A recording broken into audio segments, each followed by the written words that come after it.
Hello, everybody, and welcome to August 2026 Climate Reality Project Dallas Fort Worth chapter meeting.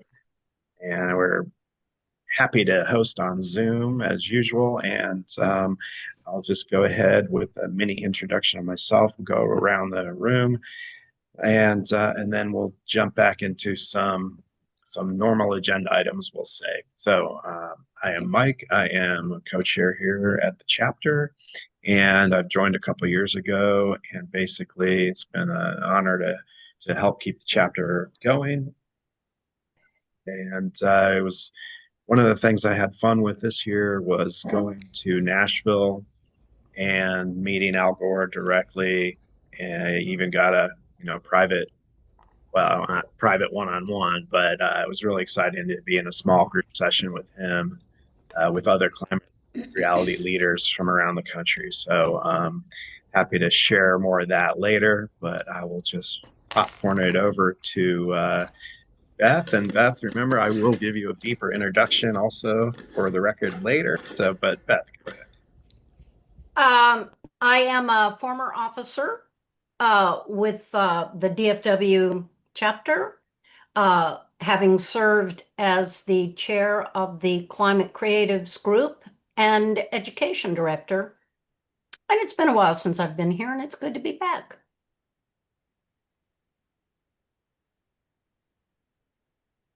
Jan? Oh, hi, y'all. I'm Jan Falcona. I've been in our chapter since I guess it began in the 2017 and have done events. And I've taken a step back from that because my job is just too demanding at the moment. But so happy to be here, and it's great to see all of you. That's about all I have. Oh, but I have to say my job is in the green industry, so that's something that gives me some consolation. Oh, Jan, will you show us that mug again, please? Oh, yes.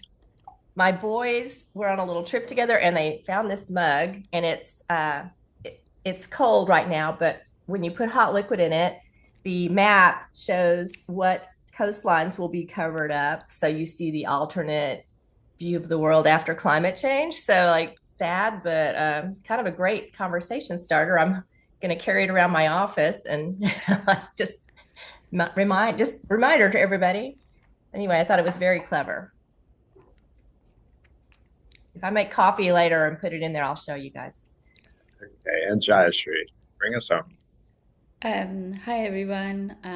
I'm Jayashri, co-chair of the chapter. Been here since the beginning of the chapter, and I've seen ups and downs. And it is great to welcome Beth back.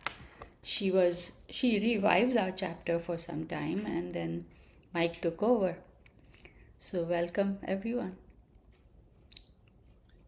Thank you. And I'll keep my remarks short, but basically, I'm trying to look forward to next year already. It's only August, but one of the things I did the other day was reach out to one of our state representatives in Texas, and my goal is to basically start a conversation with two state reps, one from each party, and find out where we can meet common ground. What are their goals and interests for climate and the environment, clean air and water? What are they thinking about, if anything? And then the other way around is try to help them see what climate reality sees and share that with them, and hopefully try to make some kind of positive changes and legislation that has some meaning for everybody going into the next legislative session here. So I just started a conversation with one, so it's a very beginning stage. I don't have anything to report on that, but Climate Reality has done such a wonderful job with Reality Hub. And if you just click on the main website, if you're not on the hub, you can link in and click on actions. There are 5-minute actions. There are so many different ways to be involved. I just want to keep encouraging that for everybody at that personal level. When you think about, yes, I do have 5 minutes to take for for the climate, for the planet, for each other, then it'd be great if we did that even once a week and shared that with our friends, and we'll have that snowball effect to keep rolling. So on that note, what I'd like to do is jump in. I think Jan has volunteered to help read the meeting rules, and we can keep it brief because, and then we are familiar with it. We like to share that all. Oops, I have to share my screen really quickly. Yeah, thank you. Is that visible? Yeah, that's great. Okay, got our climate reality chapter community ground rules. Make space or take space. 2 minutes max for each uh, member. Speak from the I perspective instead of generalizing. Practice active listening and seek to understand. Assume good intentions. Respect one another's space, time, and interest. Be willing to be uncomfortable and be open to productive discomfort.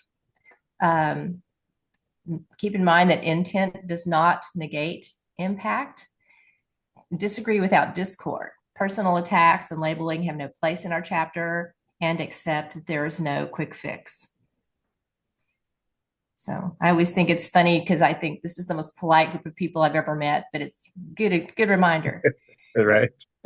We also always read our Indigenous land acknowledgement. We want to start with that, which is now available on our chapter website. In the DFW area, we are standing and living on the lands stolen from the Kickapoo, Wichita, Tawakoni, Jumanos, and Comanche people who have been harmed yet continue to thrive in the process of colonization and white supremacy. I encourage all of us to go to nativeland.ca and educate ourselves on these Native communities. Okay, thank you, Jan. And what I want to do is just zip over to our website very briefly. If it lets me. Okay, that's here we go. So just a little familiarity with our website. This is our DFW page, and I'll just scroll. This is the home page. What you'll see when you first go on, there is our mural, which has been moved to the Deep Ellum Art Company in Deep Ellum. And it's a really cool music venue. They do not have food. They have a bar and music. And they host other events too. And Beth, in the art world, they do host other things. Like, they're doing, I believe, a Shakespeare group is has like a 4 to 6 week run right now. So Yeah, it's Monday night. I'm thinking about going Monday night. oh, you saw it. Okay. No, I So thought I might go this coming Monday. So, cool. yeah. And then if you scroll down a little more, here is the Jimenez principles, and then our Indigenous land acknowledgement. So I just, as a base for where we're at and how to find that, I wanted to do that. So I'm going to stop sharing my screen now. And I would like to go straight to formally introducing our speaker, Beth. And for a little help with that, I have a couple pages somewhere. Hang on. All righty. So this month we are excited to welcome local author and longtime chapter member Beth Bando as our guest speaker. Beth is an author, an eco-artist, a guide for personal, artistic, and spiritual growth. Combining her theatrical skills with wisdom practices, she creates story, theater, art, and seminars which connect us with earth, self, and all. Beth has a passionate belief in cultural healing, and she will introduce her new book, Dare to Be Fair, 33 Steps to Build a Better World with Our Words, a guided journey through communication skills that blends social concerns with our environmental focus. This book releases on Amazon August 8th. So, yes, it is out already. It's out. Yes. Beth is a trained climate leader and an active in the National Climate Creatives community, which you can find her and the creatives community directly on Reality Hub. All righty. And Beth, I shall turn it over to you and mute myself. All right. Thank you, Mike. Good to be here again. You know, there were a number of things uh, as I reminded myself of all the principles that we just read. Uh, and the very last one I didn't jot down, but that idea that that we're building something and that we start and we share it, it gets shared, it gets shared, it gets shared. And that's very much the principle of the book. Um, I'll make an announcement. I found out that the book has now hit #1 bestseller on Amazon. Ta-da! Which I'm thrilled about. Um, so, Dare to be fair, 33 steps to build a better world with our words. What you might be asking, does this have to do with the environment? So my viewpoint is that for most of us who are environmentalists, we thrive and are active at the intersection of social concerns and earth wellness. And this book focuses on social concerns. Let's see. Do I need to make an adjustment? No, I don't think so. Sorry about that. Tech. In theater, when you're in final rehearsals for a show and something goes wrong, you always hear people say, Tech. "Ah, Okay. tech." That was my tech moment. Um, So I always like to start in gratitude, which we just did. And we don't create in a vacuum. And there are many hands that have helped shape and create the book. And of course, then I'm going to reach out and say thank you to Mike because we happened to be chatting and I told him the book was going to launch. And he said, "Gosh, you want to come and be a speaker?" Good thinking, Mike. I was hoping you'd ask. Uh, So when I talk about Dare to be Fair, I like to weave a little bit back between past, present, and future. And so we're going to go back into the past for just a moment, and I'm going to read the inspiration behind the book. Here's what the book looks like. It is bilingual, English, Spanish, and I'll tell you how it came to be bilingual. Uh, in acting, there is a principle called ease, EASE, ease. And my intention in creating this was to do so with a sense of ease and to make it easy for people to participate. This is for people who wish to make the world a better place for all. And the 33 steps give us, ideally daily, but everybody figures out a way to do it, daily prompts of contemplative questions which allow us to see and view how we communicate with each other. I draw heavily on the phrase, the pen is mightier than the sword, and we'll get more into that in just a little bit. So the chapters are very short, and the daily prompts are also very short. They're 1 to 3 paragraphs. It takes 1 to 2 minutes to read, and feedback from folks says that, it's like eating a morsel of a highly nutritious food and that you digest it through the rest of the day, which is the idea. So I'm going to read. I want to tell you something else.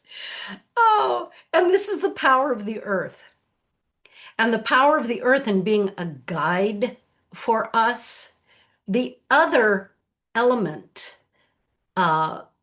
through which Dare to be Fair was born uh, was a national event, which I'll read about in just a moment, and a very rare and grand snowstorm, and what the confluence of those two events gave birth to. So I will read from the introduction now. And you know what? I better put my glasses on. The title is The Inspiration. News comes and goes. So many stories of oh so many challenges. Some of them find their way into your heart, and a personal connection happens even with news of strangers. I found this to be so in early January of 2011. Instead of settling into the rhythm of a new year, I was unsettled by hearing the news of Congresswoman Gabby Giffords being shot, along with 18 of her constituents, 6 of whom died. Many mass shootings have occurred since then in America and across the globe. But this day, and for weeks afterwards, I grabbed any and all information I could about her. If she would survive, how was she doing? Then, in early February, a rare and grand snowfall landed in North Texas. All was white and pure and glistened in the sun. All was quiet. Such silence. Here in this intersection of overwhelming tragedy and stunning beauty, in the glistening silence, I pondered if and how I could help. How might I be able to contribute to making life better and to create a pathway for any kind of change that could be beneficial for all? I thought it unlikely I would be able to make a substantial difference in mental health issues. I thought it unlikely I could change our unbelievable commitment to guns and our gun violence. How could I even affect our inability to deal with anger when I just shouted my way down the hall after stubbing my toe? What, I wondered, might I be able to do? How could I contribute? Well, I do understand language and the power of the spoken word. Perhaps this is my starting point. There is a global ancient practice of entering the silence when you seek guidance and when you're in these moments where you're backed against the wall. And the good thing about being backed into the wall, they're terribly uncomfortable moments, but it opens up your vision to see you are afforded a new kind of vision. And I have since found out that snow acts as a sound absorber. Did you know that? I did not know that. And so the quiet in snow is quiet. So here in this place, we all have moments in life where we ask, what can I do? How can I help? That's why all of us are here in climate reality and in our environmental organizations, because we want to help. And in that super silence, I sat down, and in about a 3-hour period of time, these 33 steps poured out of me. I did a couple of pilot programs. Now remember, this was winter 2011. It's quite a while ago, right? And I did a pilot program with a couple of friends.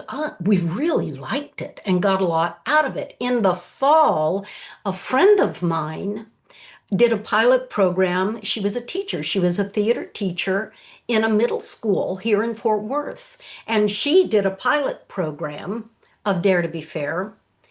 And the deal was that the kids would let me know afterwards what their favorite learning was. And we I did not necessarily hear, okay, here's a writer's joke.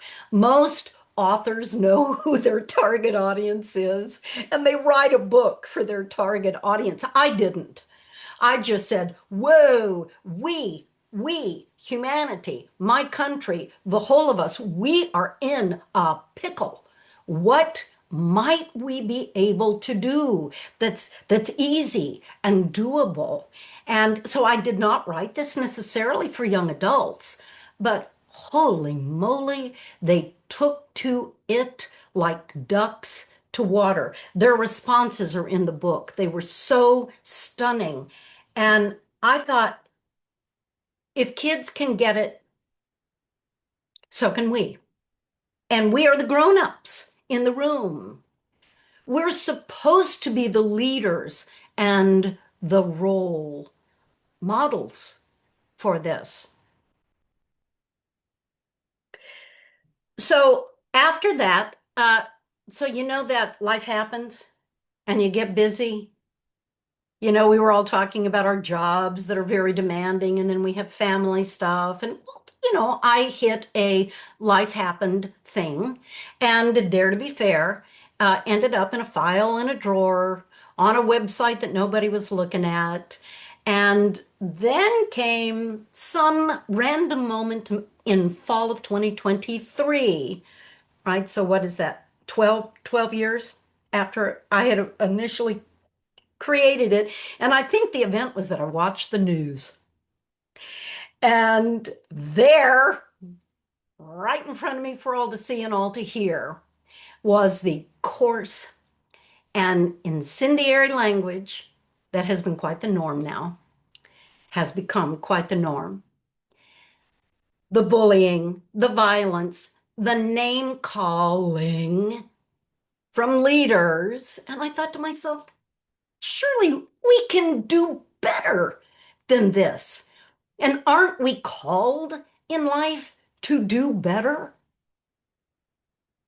Don't we ask the question of, can I contribute to the world in such a way with my precious time on this planet? And that's when I said, you know what? I think we need to take it out of a drawer and out of an exercise format and put it into book format. I called a friend of mine, Xavier Trolug. He was a student of mine when I was the education director at Stage West Theater. He is from Spain. He had published several books of his own in his home country, so he knew about making a book into a book. And he was also teaching with the Dallas Independent School District bilingual courses. And so I reached out to him. He said, yes, he would help me put it in book form. And not only that, he said, you know what, Beth, why don't we make this bilingual? Yes, let's do. This is Dallas Fort Worth. This is our community. Let's make it bilingual. I'm very grateful to him for both of those gifts that he gave to me. Um, so So that's a little bit about the past and how it came to be. Now I'm going to focus on the present, and I'm going to ask us to look at the big picture here. Yes, it can be us individually, but I mean the big picture, the big cultural picture, our country, the big picture. And I'm going to go back to the famous quote that the pen is mightier than the sword. Now think about that for a minute. The pen, our words, they're mightier than a weapon. They are a kind of weapon, if you will. They're a weapon stronger than just killing somebody you disagree with. They're a peacemaking pathway. So back to the question. If the pen is mightier than the sword, then how do you think that we, the bigger we, the larger we that we're a part of, how are we doing with this formidable power? What do you think? And this is the interactive phase, so you can unmute yourself or you can just shake and nod your head and I'll be able to interpret. Are we doing a good job? What do you think? You think we're doing a good job? Yeah, Mike, what do you think? I think not so much sometimes. Right, right. We could do Jayashri, better. Jayashri, I think I know what you mean. That people like us who wish to make the world a better place are in fact a little more mindful of communication and how we communicate. Jan, what do you think? Bigger picture here. Turn on the news. Yeah, I think we're just not, we're being drowned out by the louder negative voices and influences. And I don't know how people who are more empathic and, civilized do, when the race is against who can be the least civilized and the loudest. Intellectual arguments don't seem to be working too well. Yeah, So it's hard. yeah, Jayashri. Yeah, so can I explain myself? Yes, Yes, yes. yes, as everything is happening as you said, Jan said, but I think I haven't lost hope because there are still voices that are pushing against it. If we had Yes. no pushback, then I would have lost hope. But Oh, there right. is a pushback.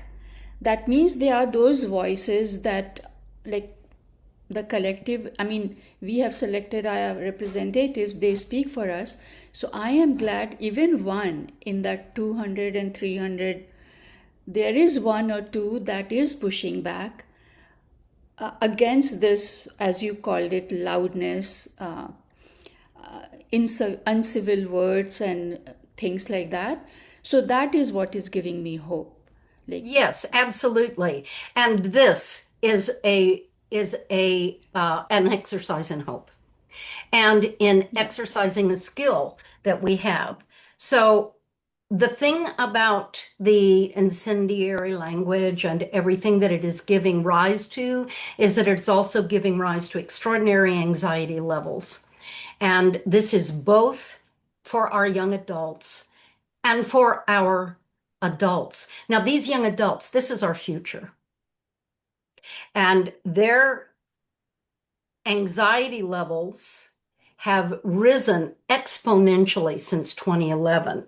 And then COVID came along and really had a profound impact. One of the impacts being their social skills, their ability to communicate.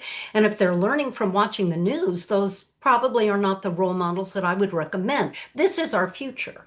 And we are the adults who are shaping the world for their future and for them to be leaders. Um, oh, I had a thought. It just flipped out of my head. Give me a minute here. Ah, ah. Anxiety levels are also raising for adults. What adults also add to the mix is a feeling of helplessness to be able to impact any kind of positive social change. So all of those things are, see, here's the deal. If the pen is mightier than the sword, and this is the pickle that we're in, then we have a formidable power to address the pickle that we're in. That's the good news. And here's the other good news. Our words are a never-ending, totally sustainable resource. We all talk every day in all sorts of mediums, right? Can you imagine if at some point during the day you heard a ding? I'm sorry, you've used your quota of words for the day. It doesn't happen. So there's a real power point here in our language. Now, I want to read another chapter from the book. You know, you always have to identify the problem in order to create solution. Um, some people identify the problem and get stuck there. Some people find solution, but don't keep it connected with the problem, and so they go into a little bit of an airhead. Oh, isn't life wonderful moment? But I think our job as activists is to hold both, right? The hope, which you just mentioned, Jayashri, and the pickle that we're in. All right. So, so I had a dream. I think it's what goes under the category of an author dream. I want to read that to you. In my dream, uh, we in my dream we were having a national day one from the book, a national day one day. So I want to read it to you. Each day has a title and 1 to 3 paragraphs of food for thought. The book is not about answers. The book is about questions. Questions open up a process of each of us discovering our own inner truth and our own ability to see, oh, I do that. Maybe that's not so helpful. Oh, I do that. Oh, well, let me try this. It's each day. The metaphor is each day we plant a seed, and then when we're through, we get to see what we've grown. Have you ever seen a seed for a redwood tree? They are so small. They are small and they are delicate. Look what they become. So each day we're planting seeds. We don't know what it will grow, but we're open. We're willing and we're open to find out. So day one, take a breath. Just for today, let's make a little space between ourselves and how we usually engage with others. For example, maybe someone is saying something you don't like. Maybe you feel they are spewing something you find idiotic. Maybe you would usually engage with them or argue or make sure they knew you disagreed. Well, just for today, take a breath. You don't have to take it on. Take a breath instead. Is this something which requires your opinion or your action? You are not being asked to be passive or silent if action is required of you. If it is, proceed with respect. If not, let it go. And that is a practice for one day. So if we all practiced this in my dream of National Day One Day, what do you think that day would be like?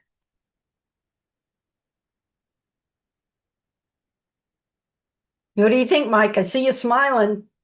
It's just you just have such a beautiful way with words. Yeah, if we were to practice the one day, take a breath, start with that, just Just start with that. honor ourselves and the little seed that we are. We're still growing. We have yet to. Yeah. Yes. Yes. I love that. And it's just for today. Each of the prompts is just for today. It's not forever and ever. It's just for today. Just for today. I had a friend who recently did the program, did the protocol, and she learned a great deal. I want to tell her story. It's very, Yeah. very profound for me. So she cares for her mom. Her mom's in her 90s. She cares for her mom. They live in a place mostly for elders, for our elders, and it is a no smoking environment. So she woke up in the morning, she read the book. Oh, take a breath, no problem. I had to breathe. And she went out into the hall, and before she could even see what was going on, she smelled it, and somebody was smoking a cigarette in the hall. And she said she lit into that person upside and down. And then afterwards had a moment to, whoops, what happened to my take a breath? Now, she did need to take action. This was a safety action for everybody that lived in the building, but the how of doing it is what came up from her simply from having read the prompt. She further explained to me she was from a pretty tough neighborhood in Brooklyn. And talking tough was a survival skill. And on top of that, she shared with me that her father excuse me, verbally abusive. That was her background. That is her uncoding for how to talk. And also, she also reported to me that throughout the day's practices, she had moments where she would notice something and say, "Oh my gosh, that is my father."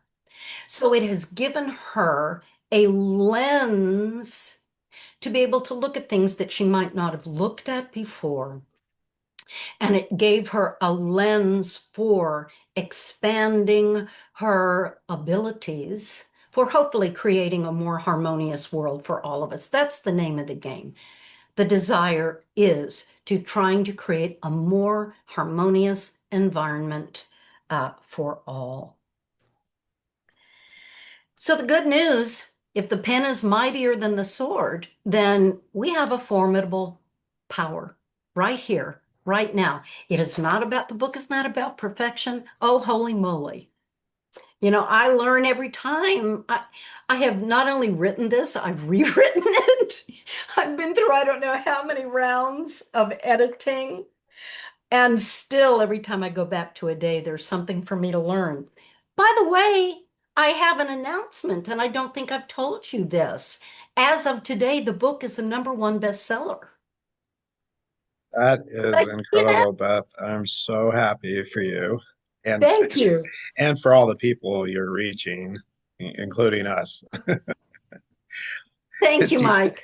do Thank you, you Mike. have a handy link to drop to make? I know we can find it by the title and stuff, but Ah, if you, yes, well, I do, but I'm not going to be able to put it in the link. So here's the deal. okay, You can go to Amazon Amazon. and I want to say something about Amazon. I've learned a lot about Amazon. I know a lot of people politically choose not to use Amazon, and I get that, and I appreciate that. I tried not to, but I want to say two things about Amazon. Amazon now holds 87% of the book industry, the publishing industry. So if you're a writer, you're on Amazon, and that's the way it is.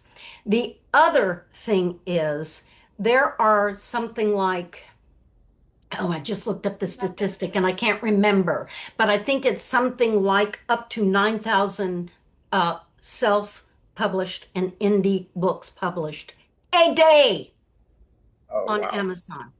So Wow. that they are creating a needed pathway. Mike, you just used the word reaching out and connecting with people. And not only is that what they're offering, but they are incredibly organized in supporting their authors. So it doesn't wipe out any of the other feelings that people have about the organization, but it adds to. It gives us a fuller story. And of course, that's the name of the game. So you can go to Amazon and go to books. You know how it has categories there. Go to books and type in my name, Beth Bando, Bando. The book will come up. Or you can put in Dare to Be Fair, and that's with a two. Oh, thank you, Jan. Thank you. Uh, Yeah. letter I to I think number. that's it, Beth. It is. It is. Yeah, you got it. I just So it's typed in your there, name and it popped right up. and it popped right up. So it's very easy to find, and particularly now as it's in that #1 slot. Um, so now, so I want to dive into the future a little bit. I'm looking at the clock. Oh, good. We're good. We're doing good. Um, so I am looking forward to, okay, the reviews that have been out on the book, there you go. It's Dare to Be Fair, yes. #2, letter B, Dare to Be Fair. And the full title is 33 Steps to Build a Better World with Our Words. Uh, if you're an ebook person, for right now, the ebook, we're offering a special for 99 cents, and that goes until August 25th. It's also in paperback form and format, so whatever floats your boat. Most people that are my age prefer actually holding a book, but then others are like, oh no, the convenience of an ebook. So either way, it's there for you. So one of the comments from the reviewers spoke my highest and deepest wish that the potential for Dare to Be Fair can be effective for individuals, for families. We have feedback in the book from families who did a pilot program, very, very moving. Um, we've had two teachers do pilot programs in their classes. Uh, the the middle school kids that I was telling you about earlier, one of them, there's one of the books is called A No Argument Day. And I'm sorry, not books, one of the steps. Taps. And she just had a pattern. She had two younger brothers. And she just had a pattern where she fought with them all the time. It was just life, it was just daily life. And not only was the No Argument Day uh, a stunning revelation to her and a challenge because she got to see all the times that she was getting ready to pick a fight and then have a moment where she chose not to. But the ultimate thing that she learned from the book, that she reported from the book, is that her family was more peaceful and they were not fighting anymore. Now, how meaningful is that? That's one kid. That's beautiful. Yeah, one middle school kid. Even fun, sarcastic banter that is not intended to be an argument becomes sometimes, and it's has a negative intone to it. Right, yes. One of the days is called tone. And Okay. it was a biggie for the kids. They were like, "Wow, I never thought about tone. Wow, I'm paying attention to my tone." And like the youngers are our future. The back cover of the book claims that the book is designed to be an antidote to toxicity. That's the pickle we're in, the toxic pickle we're in. That it is designed to help us move from helplessness into an action state. And we don't have to have a group and we don't have to have a Zoom meeting. We just have to have us and the words that we speak in that day. And the third is creating a pathway for leaders of today and tomorrow. So some of the reviews said, I would love to see this in schools. And I can tell you that the two teachers who have done pilot programs have absolutely loved it because it takes 1 to 2 minutes to read, and they read it while they're taking roll.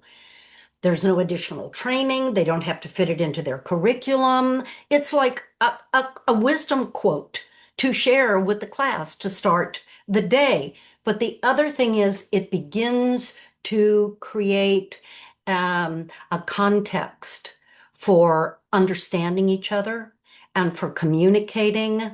Both teachers have been theater teachers. They have said the rehearsal rooms are more cooperative. Their classrooms are calmer. Um, and the teacher and the students alike are all practicing it because there's no ding, you graduated from Dare to Be Fair school. It's ongoing learning. So schools, um, groups, families, groups, um, religious, spiritual organizations, the peacemakers. And I would love to see this go into business settings to create uh, a better working environment for people. We do and say things that we're not even aware of that can undermine people. Why do that? Why not elevate? Because we all come to the table with gifts and we all come to the table with flaws, and that's it, folks. But an awareness of our language and how we speak is more powerful than a sword on a field. Now, I'd like to do something that personalizes this for each of us. You game? And that's perfect. There's 4 of us here. Okay. So what I'd like to ask you to do is choose a number from 2 to 32.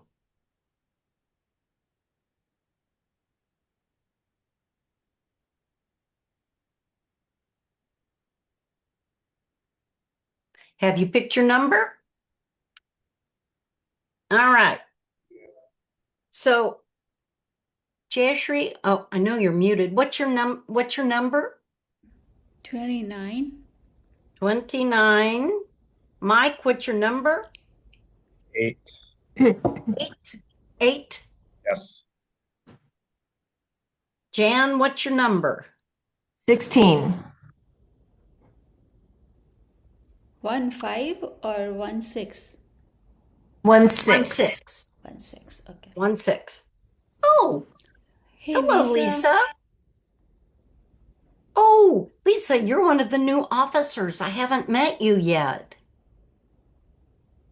Well, I look forward to meeting you whenever you're situated.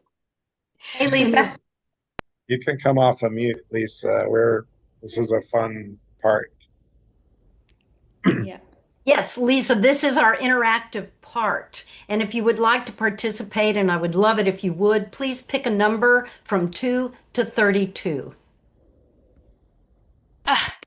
Well, first, nice meeting you. I realized that I was on mute when I was talking. I've talked a lot already, but okay, I needed to pick up a number from 2 to 32. I Yes. will pick in the middle, 16. Okay, very good. Now, excellent. So we have 2 16s. So Oh, I can change it. 18. no, How's no, that? no. There's a reason. There's a reason that we have 2 16s. And the reason is that this particular number is pivotal for this group.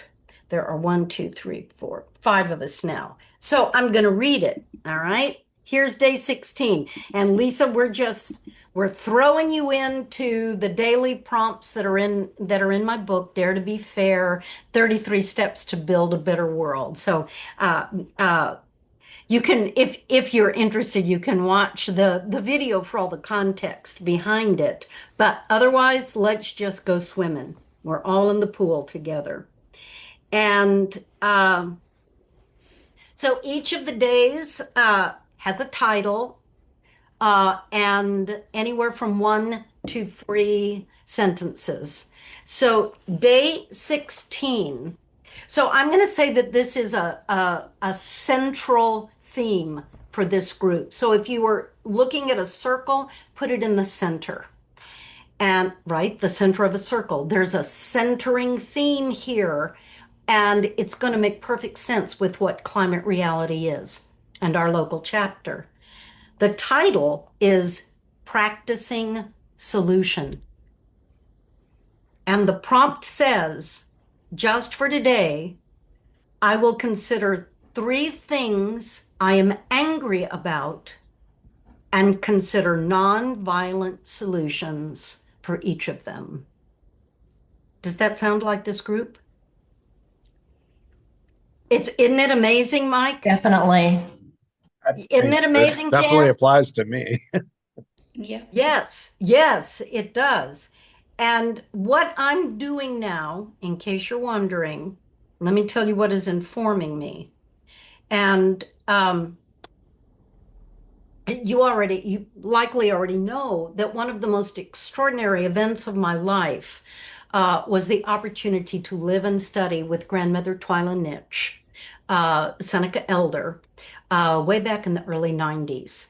And true to the process of indigenous elders teaching, you apprentice, and at some point, you are given permission to share the teachings. And I have been given permission.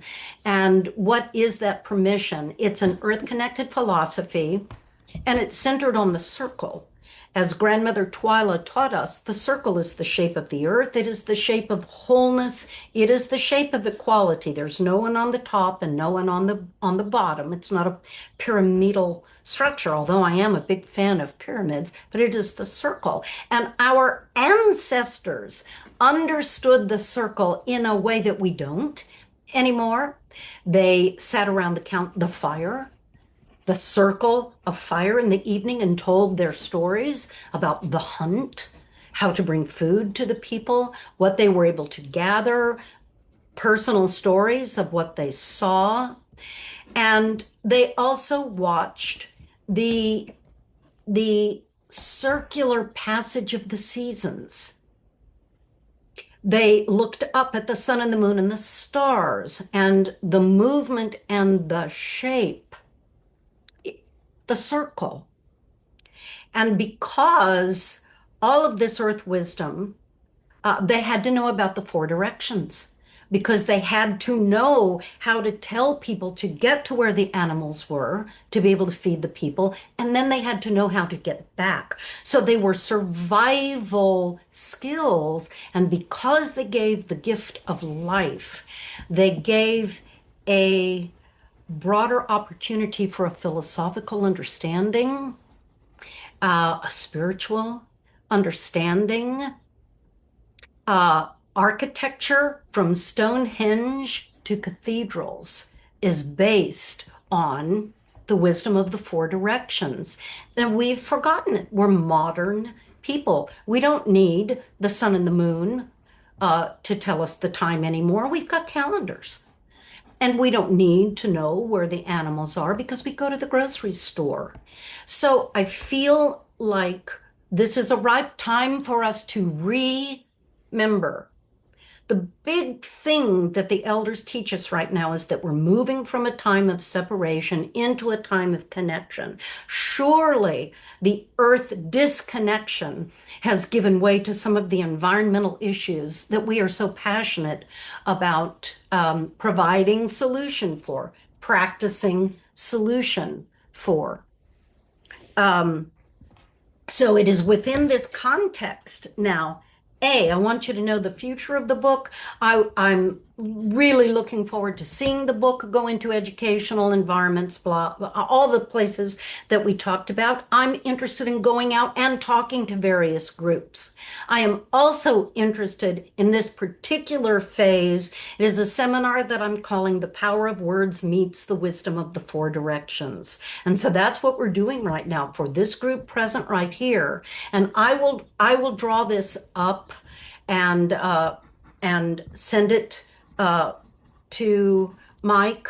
I have everybody's email address, but yours, Lisa, maybe I can get that from you or someone can get it to me. I don't know if I want it to go. I'll tell you how it can go in the newsletter. But I'm again, because this comes from indigenous teachings, I want to be careful about in what way it's put out there to someone who does not have the proper context. Yeah, but I'll that's write it up. perfect. Yeah, I'll write it up Sounds for good. you. All right. So we've got our center. Now let's go to the east. So think spring, new beginnings. Woohoo, baby, we made it through winter. Things are growing again. And interestingly, in ancient Greece, spring was the time when they did huge, massive ceremonies for the people that culminated in theater. And guess what the shape of their theater was? Take a guess. Circle. Yes, the circle. And the actors were on one side of the circle and the audience was in the other. And these tremendous ceremonies was a giving praise. The lambs were having their babies. The people could live. The grape was growing again. That is the East. It is the place of inspiration. And for our group, day 29, Jayashri, I'm going to look at day 29. And the theme of our inspiration for this group is the big picture. Let me jot that down.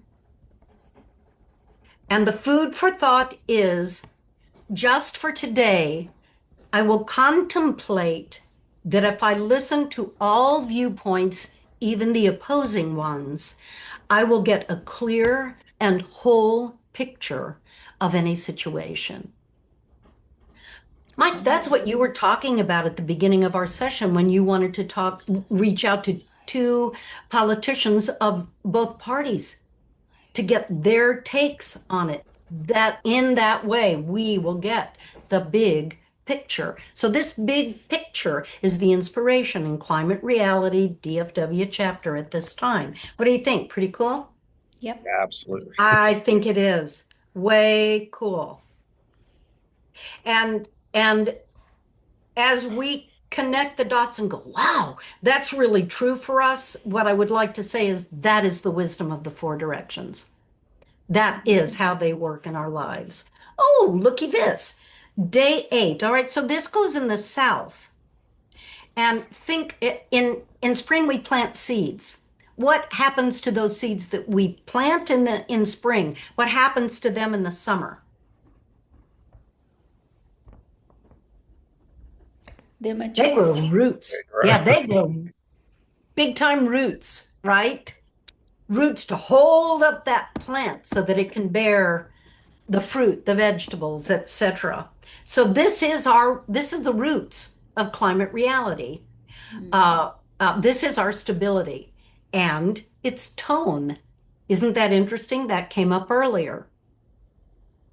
And it says, just for today, I will consider my tone when I speak. For example, am I arrogant, angry, or defiant? Am I hurtful in the things I say in word, action, and image? Do I diminish others by my comments? If so, why? So that I might feel right or better than? When do I encourage communication and when do I interfere? We're looking at patterns of behavior. Sometimes we need to make a choice about when and in what way to continue a conversation. Often we simply do things out of habit. Today we're taking a look at our habits. That's our stability message for climate reality. What do you think? You like? Hey, I'm gonna hold that one all day. Exactly. That And was that's my exact. number. I'm Is it gonna your take number? ownership of that one. That's right. We're putting all of these on the wheel for a message for the group, for the whole of us, but your word is going to have special significance for you. And Mike, I love what you just said because this is what people are saying. It's a nugget, and you chew it all day long. And you digest it, and it's nourishing. It's feeding the body, heart, mind, and spirit.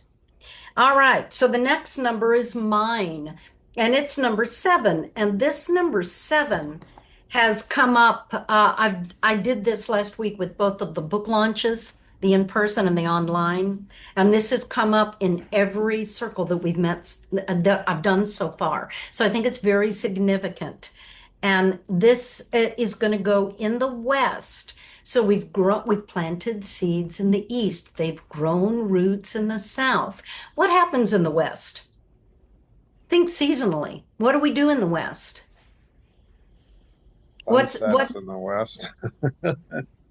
yes, the sun sets in the West, so it's wrapping up its conclusion, and it's also harvest. It's when we harvest and when we have Thanksgiving to celebrate all that we have harvested throughout the year. And the phrase here is better or worse.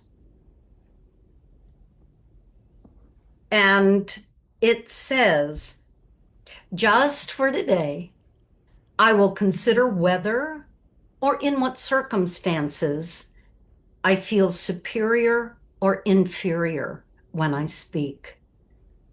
I will consider whether I am being controlling or feeling out of control in my communication. If so, how does that affect how I interact? how does it help or hinder equal communication?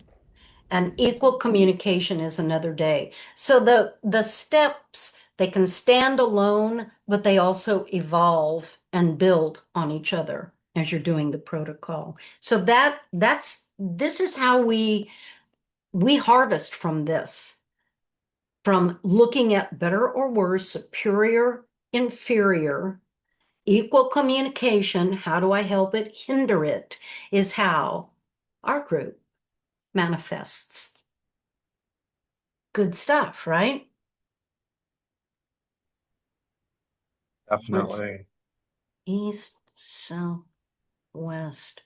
Okay, so we've got the number 16 in the center, practicing solution. I'm also gonna put it in the north since there's 5 of us. So I like to look at the wheel from the perspective of how things grow, planting seeds, growing roots, harvesting, and then this integrating, which leads to wisdom. What was that process like for me? How did I do? What can I refine when I start this process all over again? So it's a cycle of growth that we humans can take on to nurture our ongoing um, uh, mastery of life and how we communicate, how we grow, how we achieve our goals.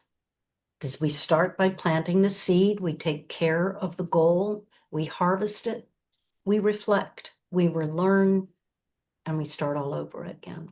So this is one of the ways that we can use Dare to be Fair in a way that our ancestors might have.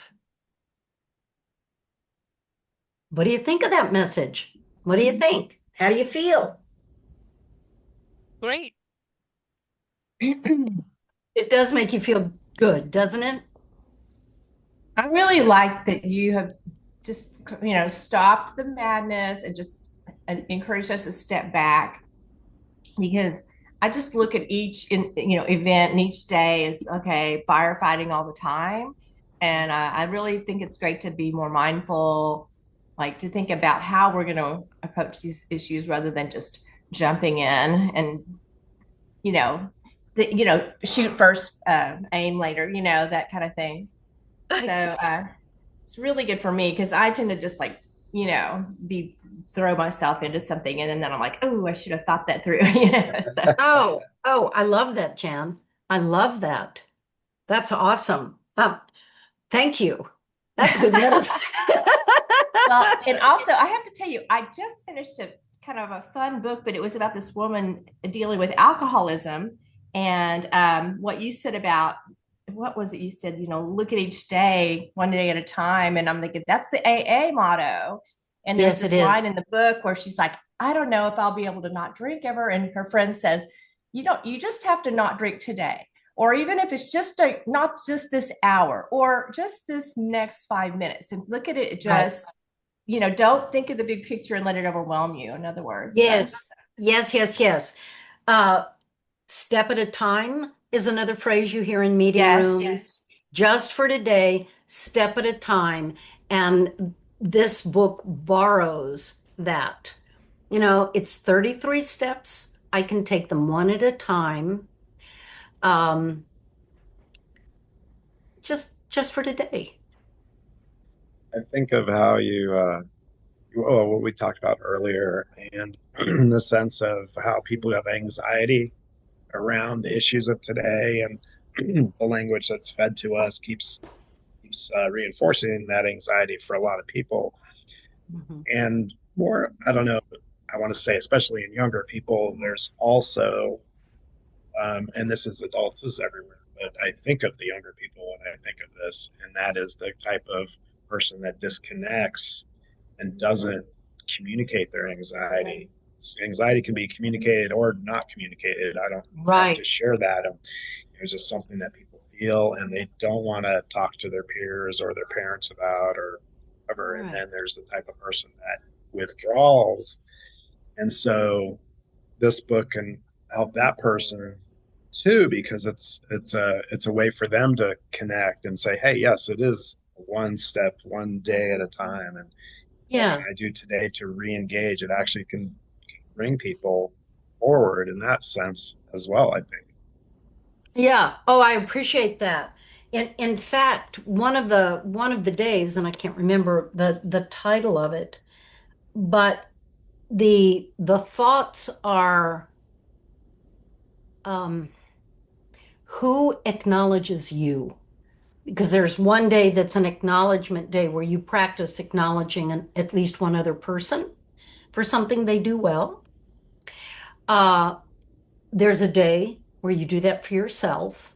And then there's a day where you get to ask, who does that for me? And if there are people in your life that do that, nurture that, even thank them for that. And if there's not, find it. Thank you. So there you have it, folks. Right. We are 2 minutes away from when we normally like to wrap up, and we have just wrapped up not only the concepts, but a personalized message for Climate Reality Project, DFW chapter. Yeah. And I just wanted to say, Beth, you are a beautiful communicator. Your words, your expression, your tone. And I know you said you are a theater person, so you guys work with this, but you communicate beautifully. And in fact, right now, while you were presenting, I was already thinking of what I'm going to be doing, what I will use it for.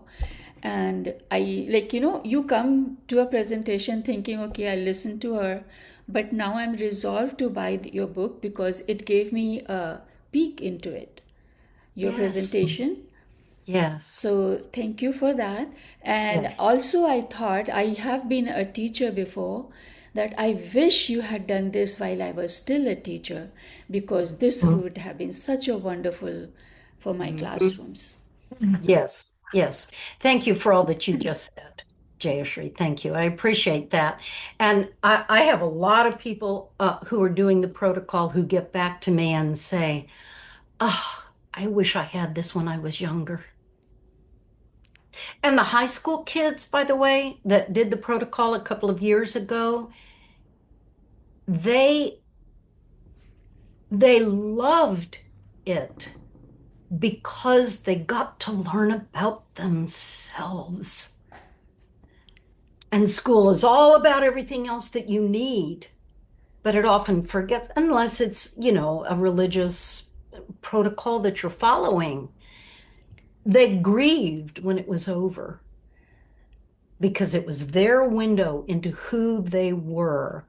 What an extraordinary gift to be able to give our Thank you. youngers, as you said, Jayashri, and and us, grown-ups. And also, I thought in school we were providing these kids at different stages tools to deal with the world, how to react, how to take in, how Yeah. to process. So, this would have been or will be a wonderful tool for the going out the world, because they need answers, right? Like they don't know how to Right, face everything and how to deal with it.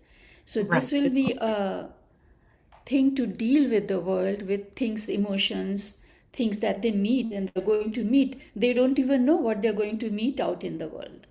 right. Yes, yes, thank you. Jan, you were going to say something? Oh, I just agreed with Jayashri, and I was thinking I do have my grand nieces and nephews that I'm definitely going to give them each Yep. family a book, because I just love the idea, even, as you said, for even family squabbles, but certainly out in the world, I don't know how kids are supposed to approach all the chaos, although it seems like they've never known anything else. So I don't Right, know. right, Maybe they're less concerned than we are. I don't know. right. I recently found out that there is a Greek god by the name of Chaos, K-A-O-S, if I'm not mistaken. And Chaos is the god associated with the place of creation before creation manifests. So chaos is a part of life. Adding to the chaos is not. In fact, I will share with you two questions that my elder asked us to ask ourselves. Grandmother Twyla Nitsch asked us to ask ourselves all the time, what am I doing to add to the peace for myself and for others? And what am I doing to add to the chaos for myself and for others? Because we all do both. The book is totally non-judgmental. It's about us humans, folks. You know, the whole of us. We all have different relationships, but to the same things. So is there chaos? Yes. Can we problem solve around it? Yes. Do we want to make more? The greatest spiritual teaching that I learned from Grandmother Twyla is be a peacemaker.